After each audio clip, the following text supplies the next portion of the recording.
Tupac Assassination, the podcast, rips the curtain away from the 30-year-old investigation of the murder of legendary rap artist Tupac Shakur through the eyes of director of the Tupac Assassination movies and the recent docuseries on Tubi, Tupac Cover-Up, Richard RJ Bond. Each week, he and co-host Jeffrey Wilson, along with other co-hosts, will explore some facet of how these incredible and beloved documentaries were made, the pain, the healing, and most importantly, the people who were unafraid of telling their truth about what they knew to make that truth public. Welcome to our podcast.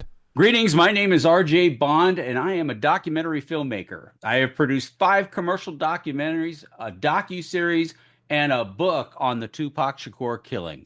We decided we were going to set up a podcast to really drill down behind the scenes of this late-breaking docuseries available now on Tubi and all of the other documentaries that we produced over the last 20 years.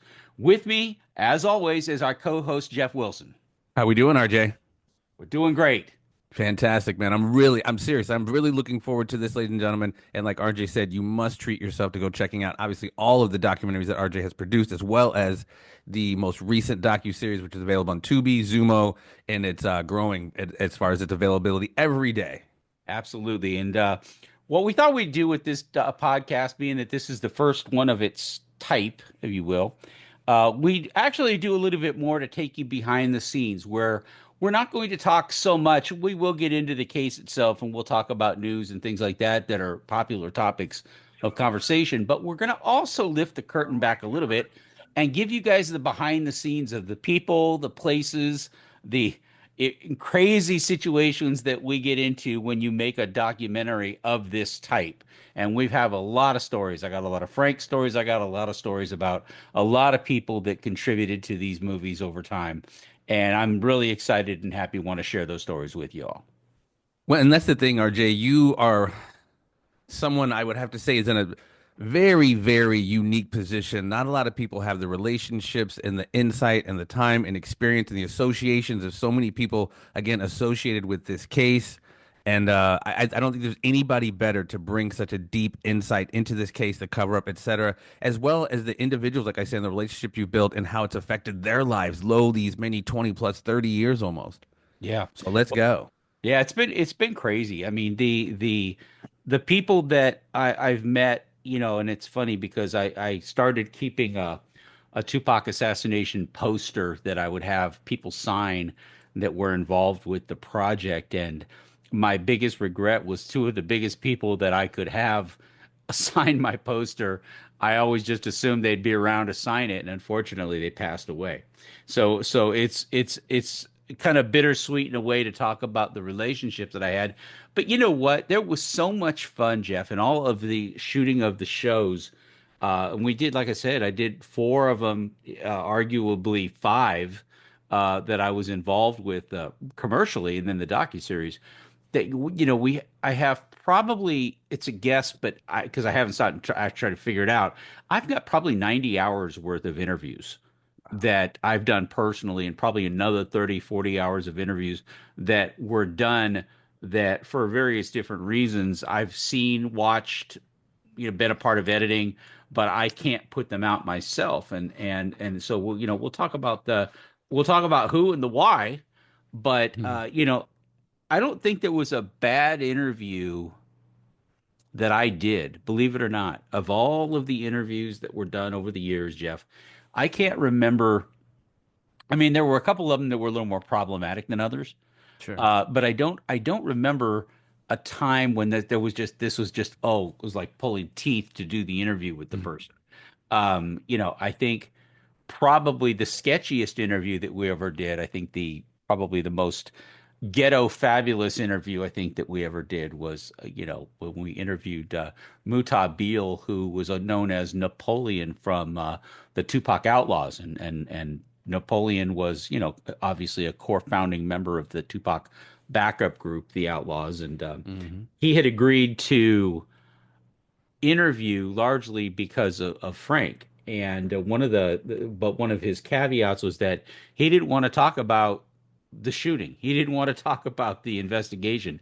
He just wanted to talk about kind of the music industry generally and his recent conversion to Islam. And of course, all we wanted to talk about with him was Right. Tupac killing and all that. So it was a very interesting interview. It was like pulling teeth to try to get him to talk about the things that were of interest to us. But as we got there, I think we shot it in Hawthorne or Inglewood, somewhere in that area. And the day was getting long, and we got there in the afternoon. And of course, as happens sometimes in California, it can be a little overcast. The sun can pop in and out.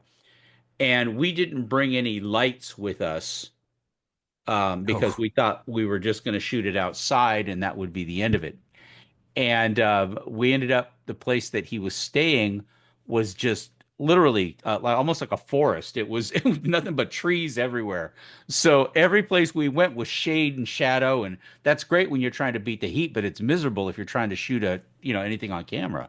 sure. So yeah, so we ended up dragging him out to literally the street corner, literally like on a busy street, on the street corner, in front of the basically the projects where there was you could see behind him. There's these giant wrought iron fences around him, protecting the property. Pretty high crime area. To get him out there and without any blocking or what they call flags, which knock the sun down. Sure. It was in and out, and it was sunny one minute, cloudy the next minute, out of the shade, into the shade. We looked so guerrilla in our filmmaking. I think at the time I had like it was DV a mini DV camera. Oh, wow. And so yeah, so we were racing to beat the clock with the sun and where it was. And of course, when it gets to be afternoon, if you're shooting him, you have kind of a problem because the sun gets in your eyes. If you point him towards what's best for the camera but not good for him, then the sun gets in his eyes. And anyway, it was to say it was a bleep show was probably that was probably I would say probably the worst of the interviews. The second worst interview was probably, and I hate to admit this, but it was when I actually shot for the first Tupac assassination. I shot my dad. My father was on the LAPD for almost 20 years. Retired with the LAPD's highest honor, the Distinguished Service Medal. He was just really kind of a cop's cop. And for all of you trivia buffs playing bingo at home, he was also my dad also was an instructor that Russ Poole learned under when he was a cadet in the LAPD. So Which very is just like small the world. serendipity. Yeah, exactly. Small world. And something that you mentioned, you had just mentioned the name Frank, and you and I, of course, know who Frank is. And anybody who comes to this honestly fresh and for the first time, I think a large part of what RJ and I are going to do is give context. I mean, this is kind of very Game of Thrones. There's a lot of names, a lot of associations, a lot of degrees of separation. So Frank, as he mentioned, was Frank Alexander, the right hand man, the bodyguard of Tupac Shakur.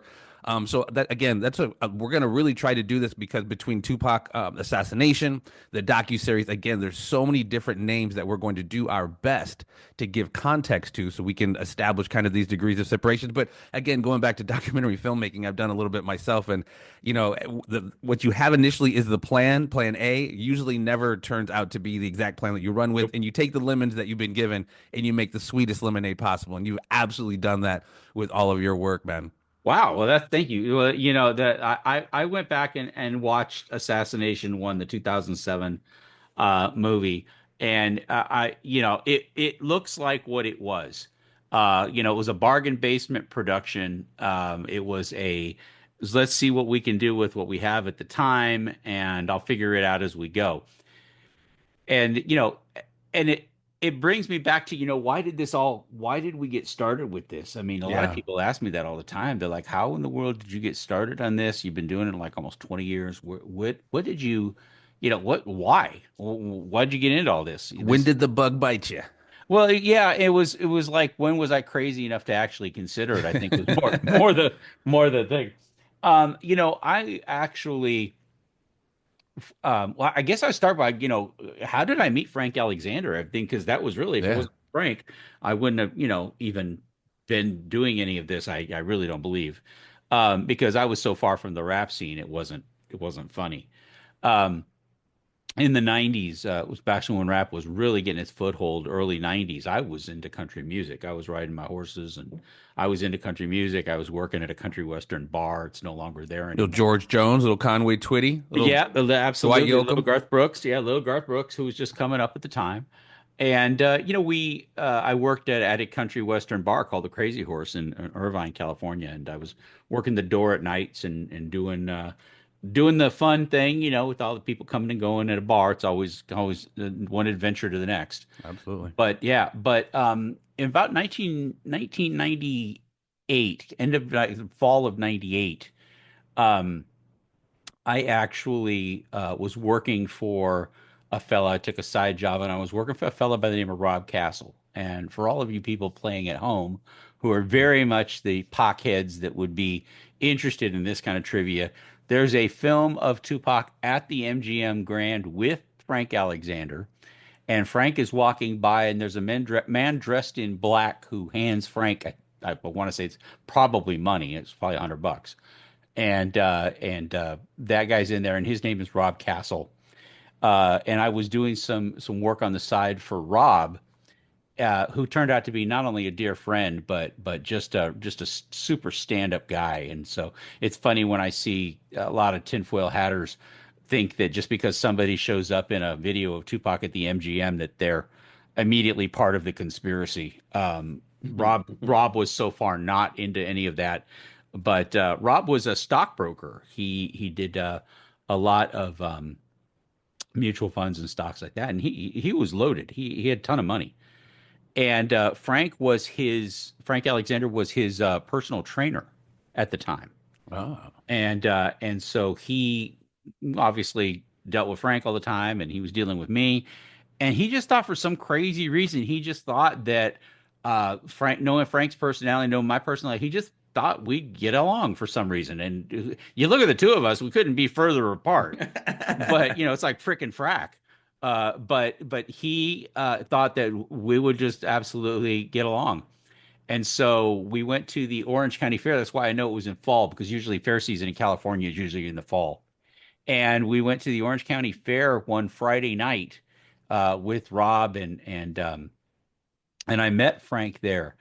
And it was crazy because it was just like lightning. It was like what Rob said. We just immediately clicked. Frank's got an amazing sense of humor.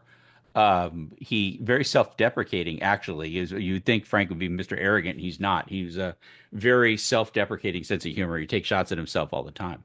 But we would get into it and get to laughing so hard, and that just kind of set the whole pace, for the friendship. It went so far as to, at one point in the early 1999, I was getting ready to move out to the Midwest, but there was going to be a period of like 6 months between when I was leaving the lease that I had on the place and actually going back east to Kentucky. That actually Frank and I actually lived together. I lived at his house for that time, and you don't get to know anybody better than when you're living day to day in the same house. Yeah. So that was a great experience, and you go through the good, the bad, and the ugly, and it makes you better friends for it. So Sure. we got to know each other really well. Um, Flash forward, I left. I went to Kentucky, and Frank and I were talking, but because it happens when you're geographically distant, and the internet really wasn't what it was now, where you can just Zoom somebody or just call somebody up. You're on the phone most of the time. So to a large degree, I went about 99, 2000. I went about kind of doing my own thing, and Frank went about doing his own thing. And one of his own things that they did was the movie Before I Wake, which was Frank's first Tupac documentary. Had you guys had any discussions about Pac or the case up until that point? Well, no. In fact, what was interesting was that Rob introduced him as Frank. He didn't introduce him as Tupac's bodyguard, Frank. Right. And for a long time, I didn't know, and frankly, honestly, didn't care Frank, but I did learn that Frank was Tupac's bodyguard, and because I wasn't into Tupac and really didn't know much about it, it had zero relevance to me. I'm like, oh, okay, Right. that's nice. I mean, he could have been, Johnny Dangerously's, bodyguard, and it would have, Johnny Dangerously. yeah, it would have had. This is a reference, isn't it? There Obscure you go. reference. But he could have been anybody's bodyguard, and it wouldn't have made two differences to me because A, he wasn't anymore, and B, I didn't really know, much about Tupac at all. Right. So we didn't know. We didn't. Not only did we not talk about any Tupac thing, and he went ahead and he did his whole Before I Wake project with his cousin and Sean Long is his name, and he's out of Chicago. And Frank actually grew up and was from Chicago originally. So he got his cousin involved, and they did Before I Wake. And I had heard about it just kind of roundabout. I'd heard about it, and I watched a DVD of it. And Frank rode that wave because DVDs had just come out. Just tell you kind of historically, Right. DVDs had just hit the market. So Xenon, the distributor for his movie, they made a killing because there just wasn't that much DVD content out there, and DVDs were being plugged by everybody. So it was just the right time.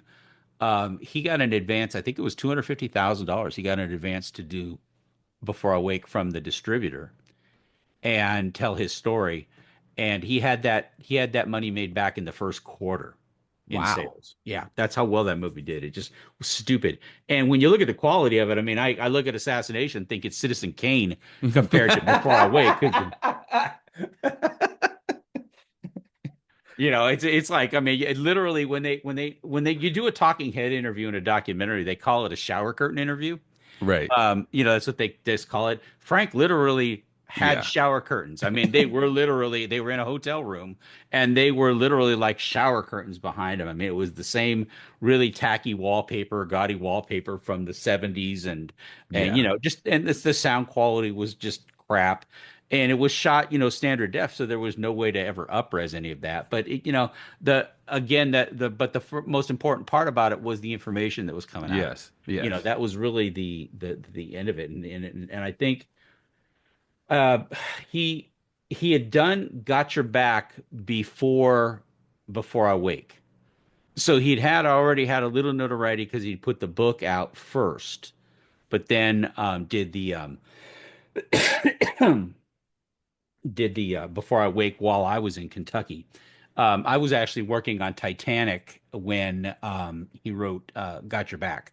I was working on Titanic in 96 and 97. I want to say he was writing that book in 97, 98. I know by the time I met him, the book had already been come out by that time. But anyway, flash forward, he'd gotten done with Before I Wake, and this is really important for any of you that are paying attention to timelines.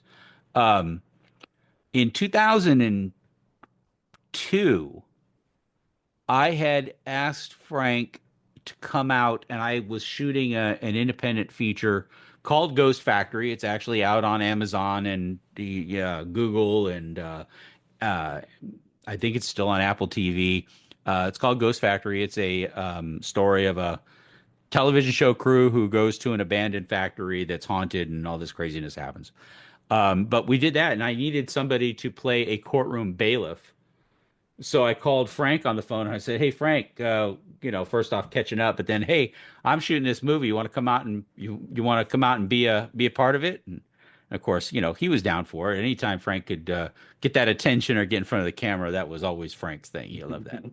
So yeah, okay, sure, no problem. So I flew him out, and he did that, and we got to spend some great time together while he was out in Kentucky. And in fact, he liked it so much he had horses and a ranch, and he looked seriously over the years for the next 4 or 5 years.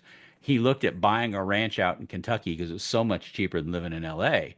Yeah. And he could keep his horses and really have a good time there. There was the only reason that he didn't was because his wife Debbie had a daughter in California, and she didn't want to move away from the daughter, so he stayed in LA.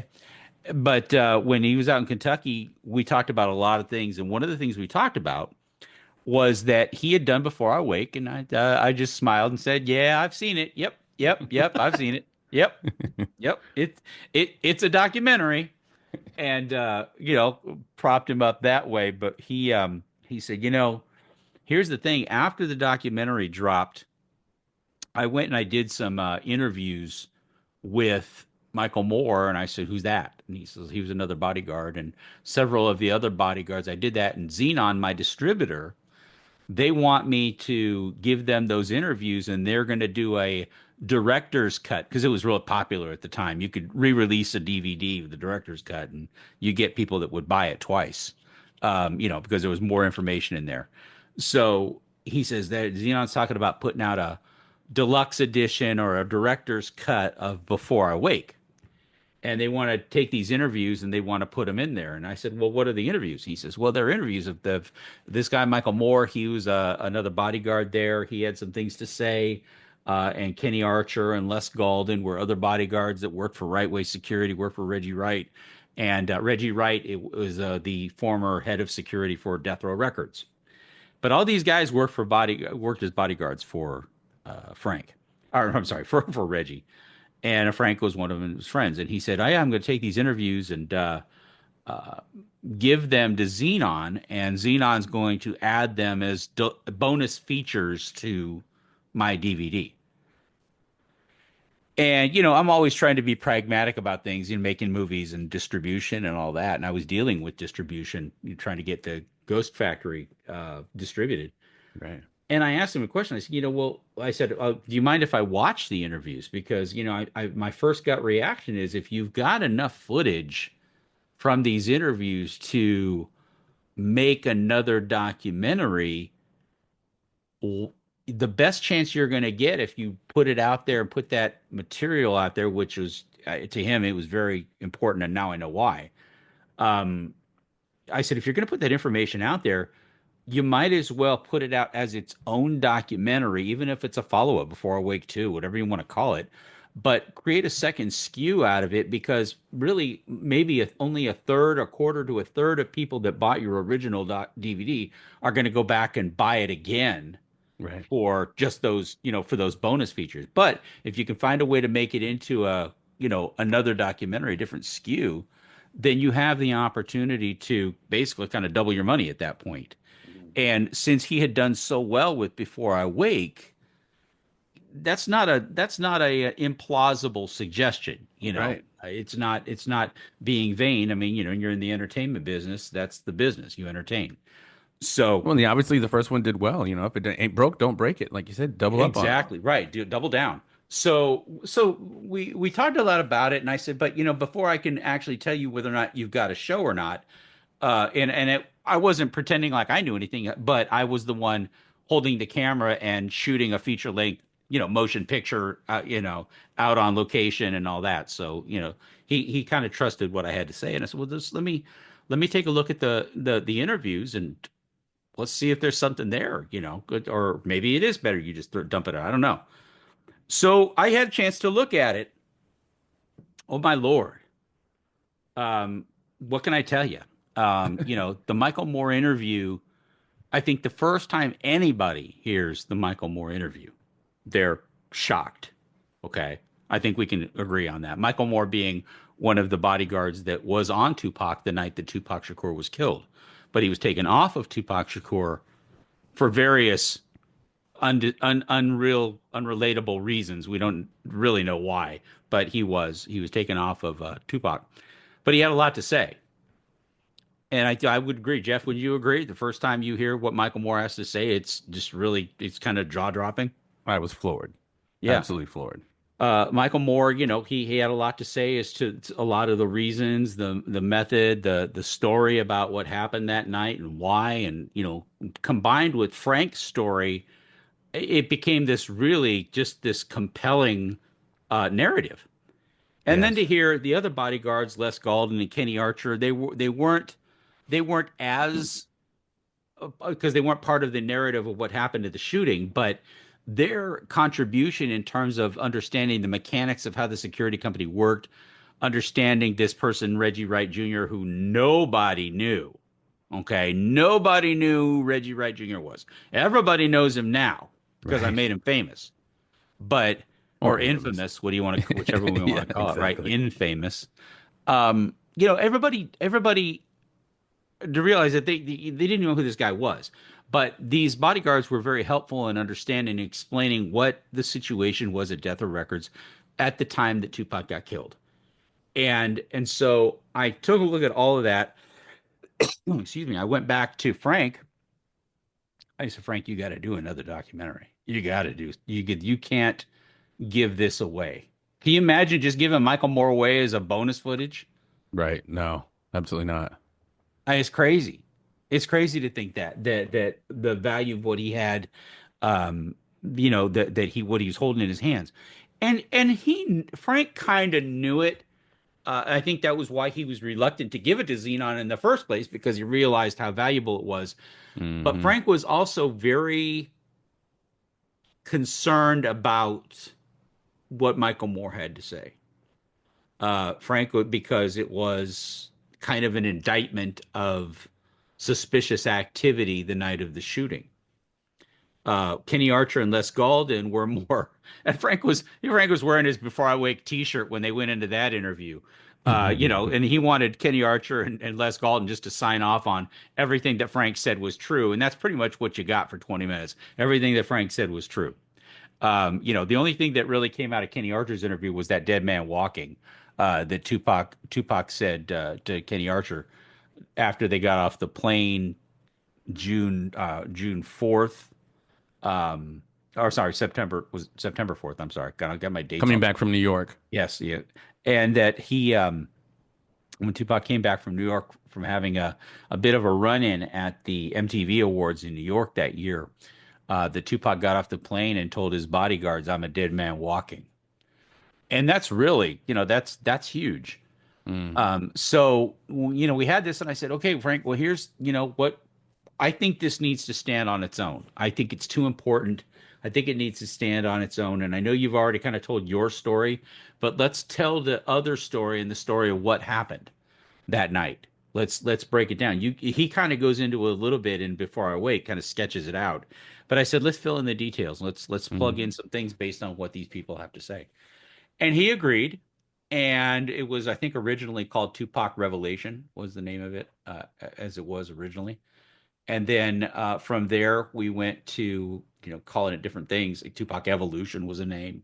But then we finally, about the time we found our distributor, it became Tupac Assassination.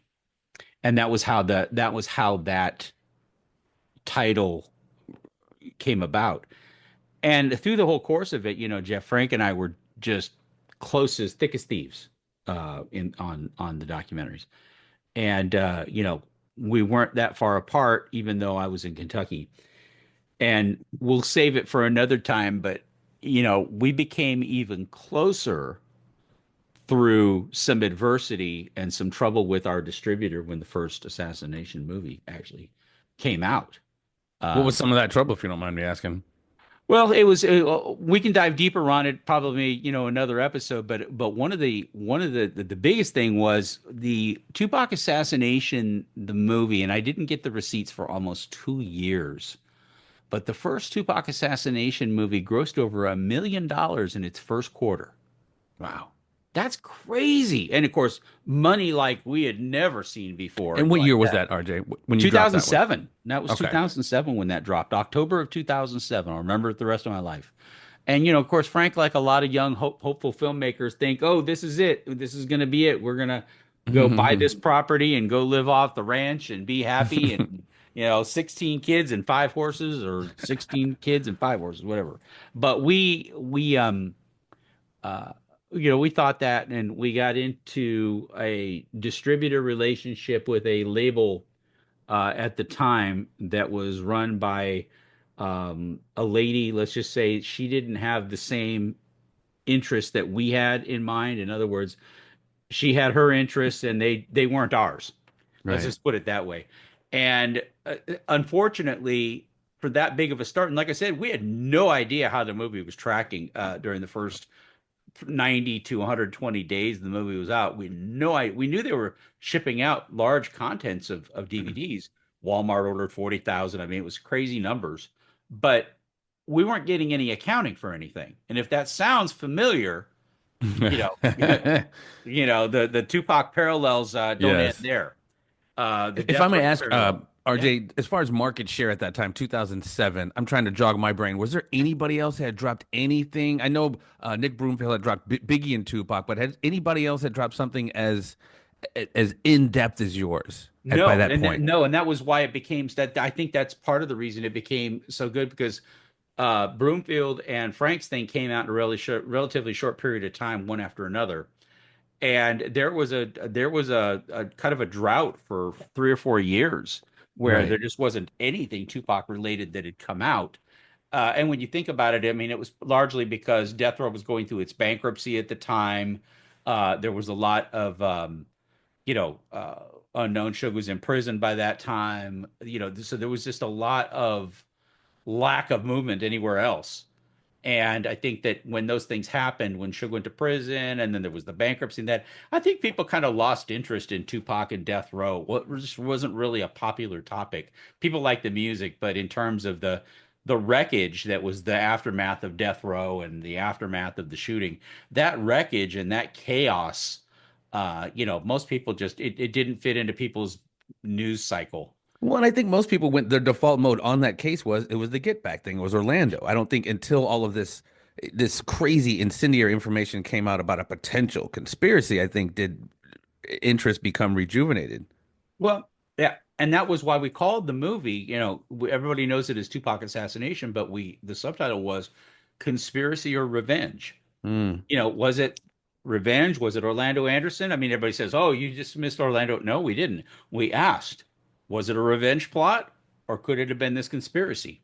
mm, So we our tagline was "You be the judge. You figure that right. out."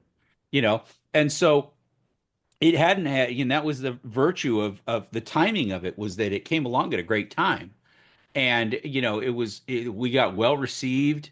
I did an interview with Rolling Stone magazine that was, who'd have thought that? That's kind of a That was dream of a epic. filmmaker to be interviewed by Yeah. Rolling Stone magazine.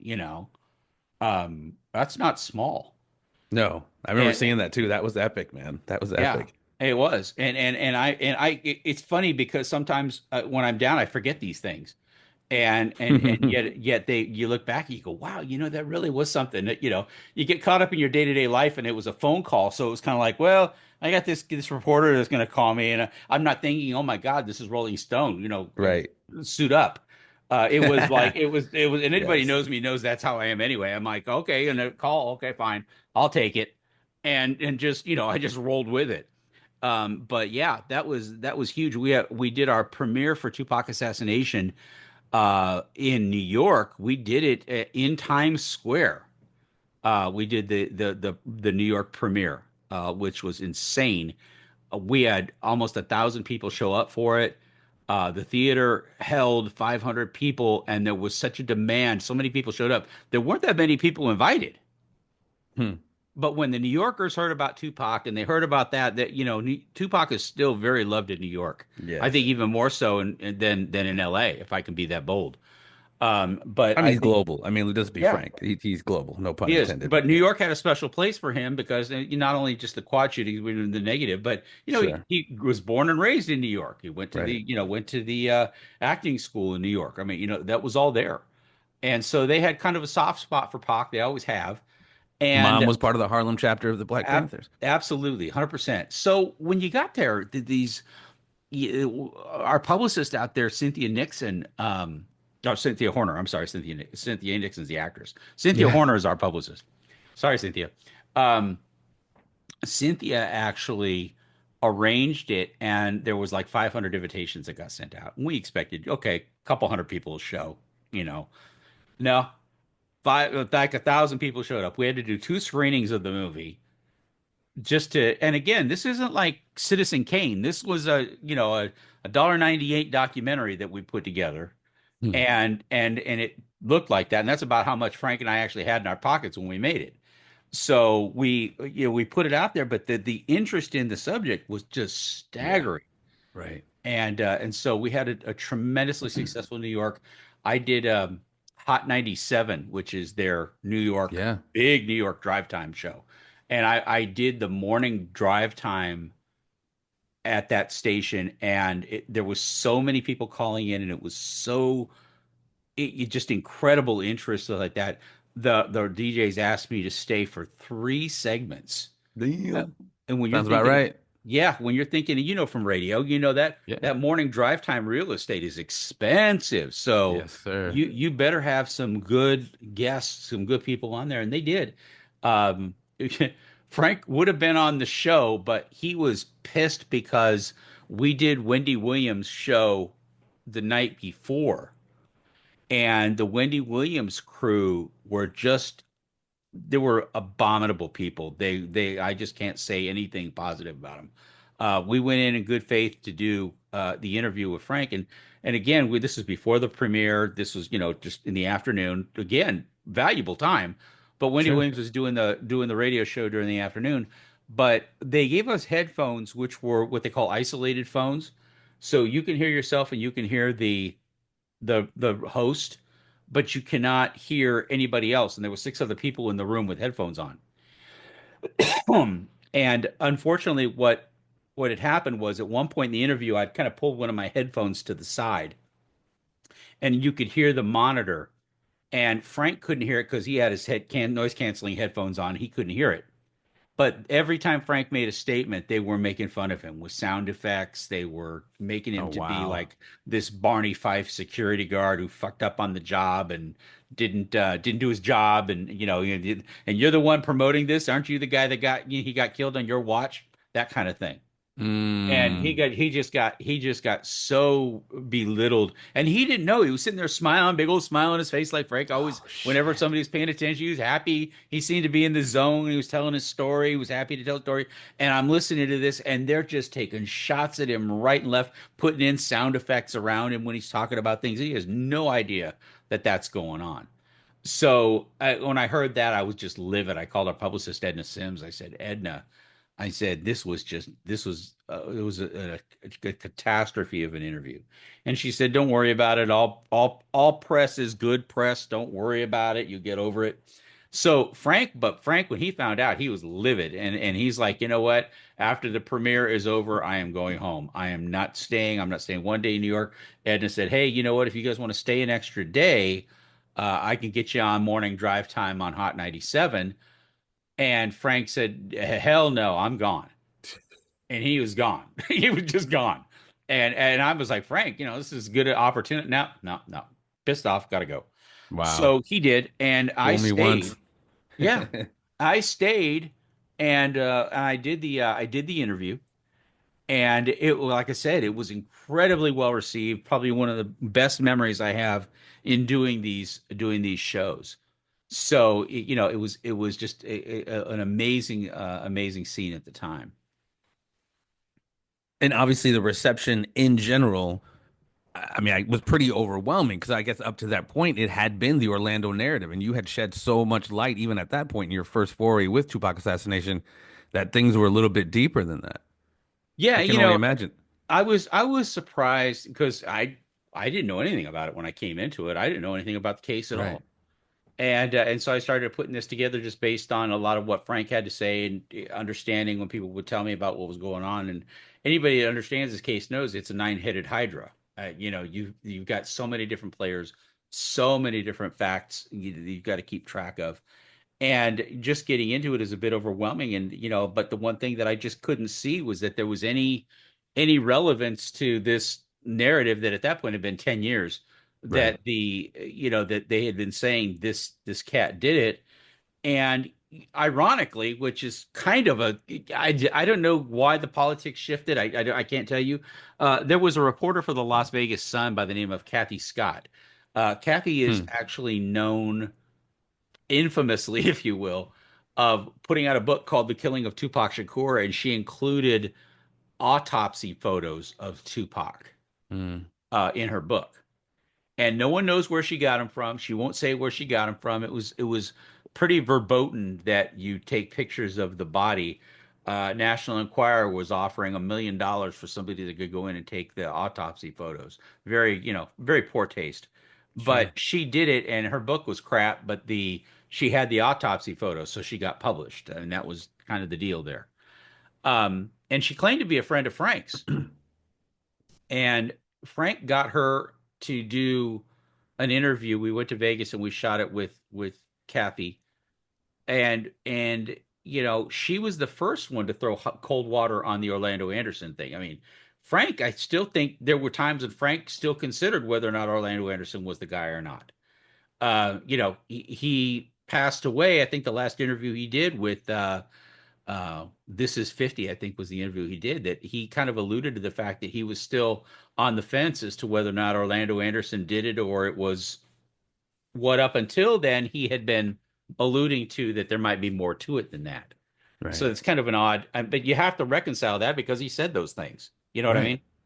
mean? So when Kathy did the interview, she was the first one to really question. She goes, "Well, why was he there? Why was Orlando Anderson, who, by the way, Orlando Anderson was the guy for the last 30 years who's been broadly held responsible for shooting Tupac Shakur, and that was because they had a fight that earlier, and it's a simple revenge narrative, if you will, Mm. that this guy Orlando Anderson got beat up by Tupac earlier in the day, and he decided he was going to go kill him. Okay, that's it in a nutshell. I don't know how much more complicated. Classic street justice. Nothing to Yes, see here. exactly. That's right. So Kathy Scott was the first one to sit there in the interview, and she was like, hey, he was sitting there without a ticket. He had no reason to be in the fight. Years later, she's completely 180'd her story, where Hmm. Orlando Anderson was the guy, and yeah, that's it, and that's all, and became a big Greg Kading apologist. Greg Kading was a detective that worked the Tupac case. We'll be talking a lot about him over the years, over the Unfortunately. over the shows. But she really became a Greg Kading apologist and shifted her whole worldview 180 degrees. And then she tried to make a claim at some point that, and this is not an unfamiliar claim, that I somehow told her what to say, that Frank and I were coaching her on, what to say. And the good news was that, as happens many times, I didn't shoot that interview. We had an ESPN um, shooter, a guy who shot for ESPN. He shot a lot of sports. He was an Emmy award-winning cameraman, um, and his name was Rick, and became a dear friend of mine because he was my director of photography on Ghost Factory. And we shot Scott's interview. I had to actually put out the raw interview because the camera never stopped rolling, thank God. Put out the raw interview to prove that I was not feeding her things to Mm. say. And so that went away, years ago. But, ultimately, um, that was the first time that the Orlando Anderson narrative was challenged, and Kathy's role as a Vegas reporter kind of gave that some gravitas, kind of gave Mm. that some Sure. merit. And then you've got the Michael Moore footage. I mean, that was the first time Michael Moore was introduced to the world, and how he viewed the situation there in Vegas as just being a real bleep show in terms of security, and it was. Um, Most And of course, a importantly, part of that, of course, and we'll get into it, the supposed security meeting at George Colessy's office where security was instructed to not carry weapons. Some of them obliged. Some of them said, go fuck yourself. Michael Moore was one that did the latter. And that was kind of the sense of urgency of getting him off of Tupac because they knew he was armed and had refused to disarm himself. So that's a little bit of context of the fecal show that RJ's talking about as far as that weekend, in particular, that day of the fight. yeah, the whole security situation the night that was killed was just a mess. And the more I learned about it, and the more I was cutting the documentary, and the more that Frank would tell me on the side, and he wouldn't actually, Frank never revealed all of his cards. I'm not sure that he ever did, to be honest with you. But he didn't, and I could say that as one of the people that were closest to him, that he always kept his cards very close. And for example, the audio files of the conversations between him and Michael Moore, and Frank and Kevin Hackey, who was another bodyguard, his conversations with Reggie Wright Jr. During a time when he felt like his life was being threatened, he was recording all of these calls and all of these long conversations. Which is very smart on his part. Yeah, he did not even reveal that those existed until we were long done. Assassination was out, had been out for months. We were getting ready to do Assassination 2. And when we were doing Assassination 2, he just casually mentioned we're sitting in his down in his home theater. We are watching a movie or something like that. And he kind of leans over and he goes, "What if I told you I actually have some more stuff?" And that was kind of the what if I told you was how we got the whole Michael Moore and that I had extra footage that I was going to give Xenon. It was the same kind of conversation, and I'm thinking to myself, well, why did you, why are you not putting that out? Why didn't I know about this until now? Because now we're talking 2009. It's a couple years later, and he says, he was concerned about putting it out because at the time, he was worried about retribution against him. So he was reluctant about putting it out, and I was like, look, sunshine is the best disinfectant, dude. Oh, get facts. get that shit out there. Let's get these tapes out there. And besides, now I got more content for the documentary, for the second documentary. So it was Right. it was a fun bit of fun bit of extra information in there. But that those phone calls just took it to the next level in terms of you got to ask yourself, two people are on the phone, they're talking to each other. There's no expectation either one is lying to the other one, especially if Right. they're friends. They're just talking amongst themselves, and they're not going to bullshit each other. They're not going to lie. They're going to tell what they have to say, and that's how you know that these calls were just so genuine, and the things that they had to say, they really believed what they were saying. Because why would you lie to somebody else you're talking to on the phone? Yeah, Unless I you mean, don't just like listening to it, you could tell it's an organic conversation, and it's, I right. mean, it's so powerful because, I mean, one of the ones where I forget who it was like DR wants you dead or death row. They say he's like, what? Yeah. He's like, you're scaring me, man. I mean, you could just feel the visceral emotion and what he's saying. I'm freaking scared. You guys saying they want me dead? Yeah. Well, and that was the impact of those conversations. Frank Alexander for many years was very concerned about whether or not Suge Knight would reprise against him. We didn't really say, we said in the assassination movie that, Suge certainly had motive if you wanted to put it on him like that. When we never said he did it, we just said he had motive. If you want to go Sure. that route, he had motive. But the interesting part about that is that when Frank, was the one who got the calls, he's the one who got told DRR wants you dead. It wasn't me. Right. So when he's hesitating to put these things out, hesitating to make these statements, he was so concerned about it when we did the LA press screening of Tupac assassination in 2007. We had bodyguards. Frank and I each had the bodyguard had a bodyguard, believe it or not. We each had ex FBI guys that were our muscle Mm. during that press screening. And what's funny about it is, had I known who Darren Dupree and Greg Kading were at that time and what would happen 10, 15 years later and who they would be, I, I made it, and they showed up to our screening. Our bodyguards may have had a completely different reaction at that time, Mm. to their admittance to the show. But we had a lot of excuse me, a lot of people show up for assassination in Hollywood. When we did it, we did it at the old Chaplin Film Studios, and it was the first time, Jeff, that I ever met Kevin Hackey. Mm. That was the first Kevin time. Hackey, former death row security, former LAPD, also I believe working undercover for ATF, I believe. Yeah, he worked for the Compton School Police. He Okay, didn't work for LAPD. He worked for Compton School Police. my bad. But that's all right. No big deal. His but he was one that he had a lot to say, but he was very. Yeah, Kevin's never been cagey in my book. People call him cagey. I don't subscribe to that. Kevin is very careful about who he shares his information with and understands the value of what he adds to the conversation. So he can pick and choose what he wants to. And of course, he was wrongfully convicted, wrongfully charged, wrongfully arrested, because he was willing to speak up Hmm. regarding the thing. In fact, in 2007, Kevin Hackey offered a $100,000 challenge to Reggie Wright Jr. to Hmm. take a lie detector test. Okay. Wouldn't you like to do that now? Hmm. give him a lie detector test, see what he says. But Kevin was actually, it turned out to be a great supporter. Went on Fox News. I think the video's still out there, with Frank challenging Reggie Wright Jr. to take a lie detector test, and at the time, and but I had never met Kevin before. And Frank had invited Kevin to the screening, and I turned around and looked at him. I go, "Did you actually watch the movie we made, Frank? Have you sat down and watched our movie?"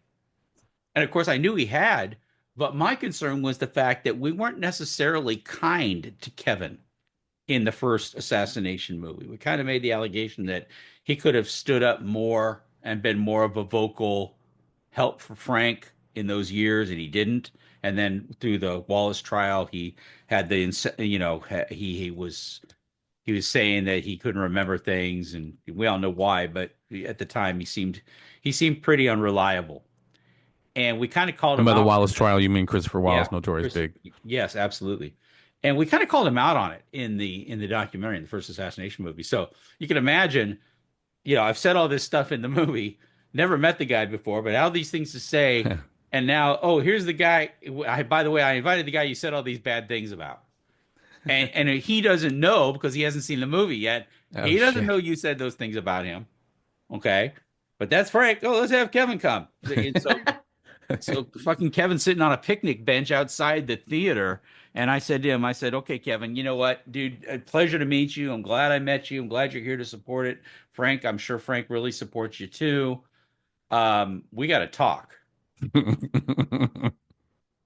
So, and the good news was, not only was he unfazed by it, but he obviously, in the Q&A that followed in the LA thing, you can pretty much, I think it's all over the web, Kevin Hackey pretty much took over the whole Q&A session. Frank and I were supposed to be talking about our new movie, and Kevin Hackey was the guest of honor. He and Greg Kading went at it back and forth. And So you do have clips of that in Tupac cover up. yeah, I mean, yeah, where I have to say, okay, hold on, sports fans. We really, they were just going at it, and Frank and I are just sitting there, kind of, I hate to say, with our dick in our hands, but yeah, kind of like, looking at each other like, well, wait a minute, wasn't this our movie? Right? What You just know? happened? Yeah. So yeah, yeah, exactly. Looking for the license plate of the train just ran us over. That train being the Hackey Express. So, but over the years, Kevin, again, same thing. Kevin turned out to be just a great friend. I understand where Kevin lives in terms of the investigation and things he said. I think I have a good understanding of his journey and why he's just not, active and everything like that. I will tell you that Right. Kevin was a great friend and was very helpful when we did Assassination Battle for Compton in 2016. He was insanely helpful with documents and evidence and all that. He just amazingly helpful. So, it was good. And I will tell you that Kevin was the one who was such a good friend of Frank. With the day that Frank died, Kevin actually came to Frank's house while I was there. Kevin stopped by, Wow. and that just tells you, the strength of their friendship. But yeah, well, we did the screening for Assassination, and when we did it, I mean, it was very well received. And this LAPD cop that was a friend of Frank's, I won't call her a girlfriend, kind of was, probably was, but a friend of Frank's, who was a lady, Kathy, and her brother Greg Kading was an LAPD cop, and he was curious about the Tupac case and had seen Frank's book Got Your Back and wanted to talk to Frank. Frank didn't really want to talk to him because he was a cop, and B, Frank was just not, he didn't want to tell the story outside of our bubble. And So, at this point, this is before Greg Kading does Murder Rap Unsolved. I mean, any of that, correct? oh, right, nobody knew who the hell Greg Kading was. I mean, he was Right. Kathy Kading's friend, and I was helping her at the time. I was doing some computer consulting, some computer work, and she was trying to get a website together. That's how we met. And then she introduced Frank. I think Frank met her. He was personal trainer. He was training her as well. And she said, "Yeah, my brother really wants to meet you, and can you guys get together? He saw your book. He's very curious about your situation." And Frank, I never met anybody that kissed up to Frank that Frank didn't love right away. So he just said, "Well, okay." And then when he found out he was LAPD, he was reluctant, but then he said, "Well, then, if you really want to know what I have to say, why don't you just come to the screening?" Again, RJ has no idea of any of this stuff. No idea Mm. that this guy's going to be there, who he is, why. I got the 30-second version about the same time I was peeing myself over meeting Kevin Hackey. So, it was one of those situations where a lot of information was coming fast, and I don't feel like we were particularly well prepared for them to be there. Because I know they in the pictures, I've got pictures of it. They pulled Frank aside after the screening was over and kind of really tried to give him the once over on almost an interrogation with Frank. Kading. Yeah, yeah, and Dupree. What Um, was interesting, even in the interaction that you have on in the docu series, I mean, for Greg to kind of feign this babe in the woods. Well, I don't know anything about this, Frank. He knew all about Kevin Hackey's role in his undercover work. I mean, so he was kind of. It seemed like he was well, coming in playing a role, obviously. he may have. No, I got to give him a little bit on this. He may have, but I don't know. I don't know. I I go mean, back. how does he know? How does he know somebody's undercover status, like a Hackey? How would he know that if he's not kind of read in some way? True, fair point. Yeah, no, fair point. Yeah, fair point. And again, then the funny thing about it too, and even with the Tupac cover up with the just the screening we did in New York, um, I'm surprised I remember anything about anything that goes on during these screenings. Because unfortunately, I would like to say that we're like on the red carpet where you watch the celebrities kind of breeze through and they do a couple of interviews on the carpet and they kind of breeze into their seats and they sit down, enjoy the movie, and they breeze out of it again. It isn't like that when you do a documentary, not at all. Because I'm the chief cook and bottle washer. I'm the one that cut the movie. I'm the one who made the deal with it. Everything down to the technical aspects of the show. What kind of projector they're using, is the venue got the right sound, is it going to play, how are we broadcasting it to, is there enough seating, and then the publicist is pulling me about, who is this guy, he just showed up, oh, his name is Kevin Hackey, well, who's that, well, I mean, literally it was like that. And for the filmmakers, generally speaking, unless you're paying a ton of money for like major, assistants and press admin and all that, you're basically just running around chief cook and bottle washer during those screenings. Everything from making sure that the video plays to making sure the air conditioning's on and that people aren't upset, aren't upset by it, or are we going to have food? What's that going to be like? All of these things are like kind of thrown on my lap as the producer. They're kind of thrown on my lap. So I'm literally just running around.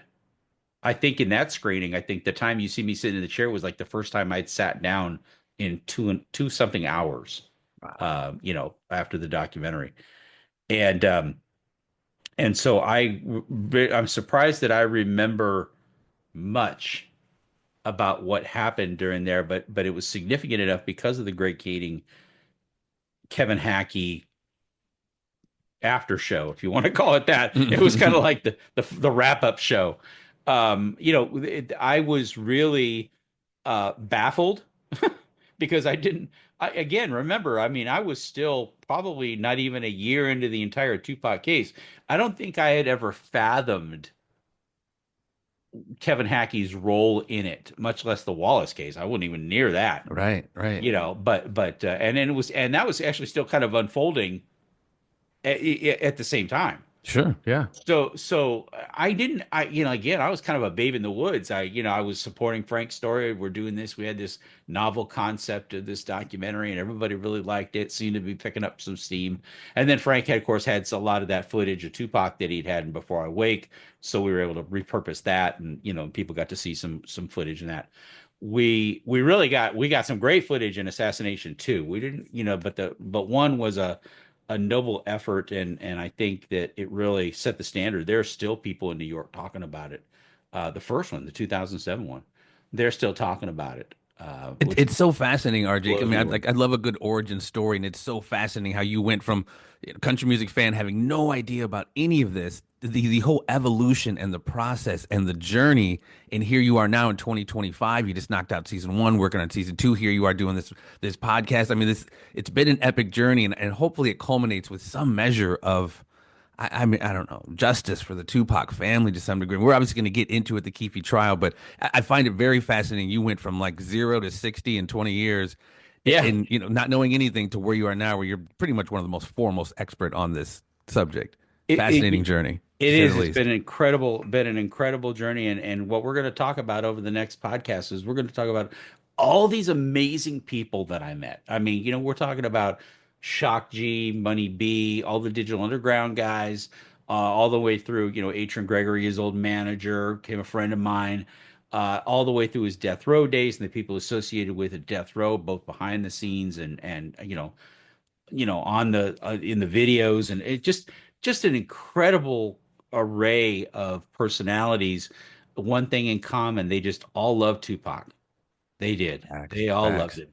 And I think that love, if you don't come at people with controversy and you come at people like, take your time, say what you want to say. We're all coming from a place, because they do Frank too. We're all coming from the same place, a place of love, a place of, optimism that something might be able to be done in the future about it. And that's the stories that I think people want to know. What was it like when you met Shock G? That kind of thing. What was it like Right. when you met fill in the blank? And I've interviewed them all. I mean, I went to dinner with Ben Crump, who was the nationally known civil rights attorney who was the host of one of, I think it was the Fox, Who Killed Tupac series. I went to dinner with him and got to talk to him one on one, got to understand who he is and how he is, and I got a lot of thoughts about that. So I think, Jeff, Yeah, I think we're going to have a good time talking about these things with you and with our audience. If you're traveling in your car, we're not going to get that deep on anything. We're going to be just very much about the people, and we'll talk about the trial, we'll talk about the case, but really, it's more about people first. without And a doubt. yeah, and then that's where I think we should go with it. What do you think? Absolutely, man. I mean, the inside baseball, everyone kind of generally knows the story of this kind of the cursory tales have been told, whether it's the Lando narrative or a deeper narrative. I mean, there's a lot of people and a lot of human beings and lives and family members and loved ones that have been involved in this, from Russell Poole to May. I mean, to all the different people, man. Russell's wife, you, RJ, Frank, Michael Moore.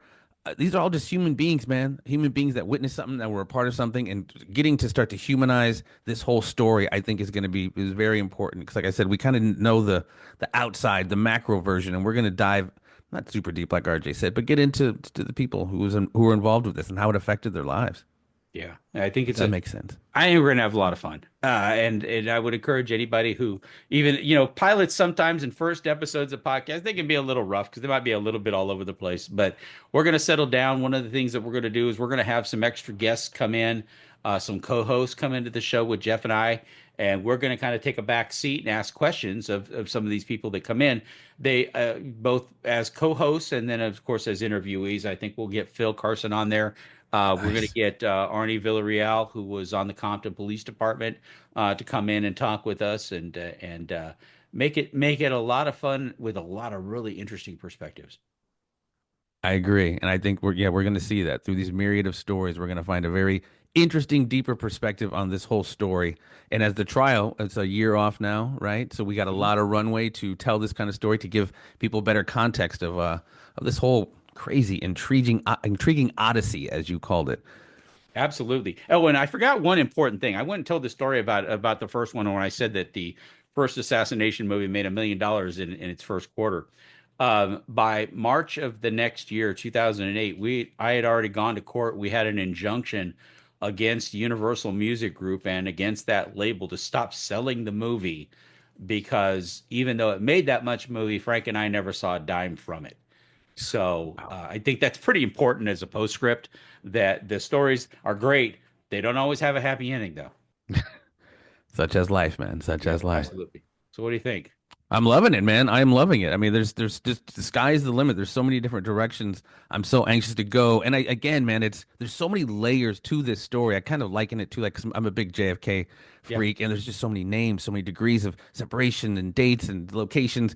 And I think this is going to be important for all Tupac fans to get some context of who is Frank Alexander, Michael Moore, Reggie Wright, Sharitha Knight, Suge Knight, Russell Poole, all these different names. I mean, they have degrees of separation and real powerful meaning in this case. And I think it's incumbent on anybody who really wants to know what happened to drill down on this because the truth is in here, man. The truth is in here. So that's it. This is RJ and Jeff, and we're going to dig deep into this stuff. I hope you come along for the journey on the Tupac Assassination podcast. And until the next time we see you, question everything. Take care, guys.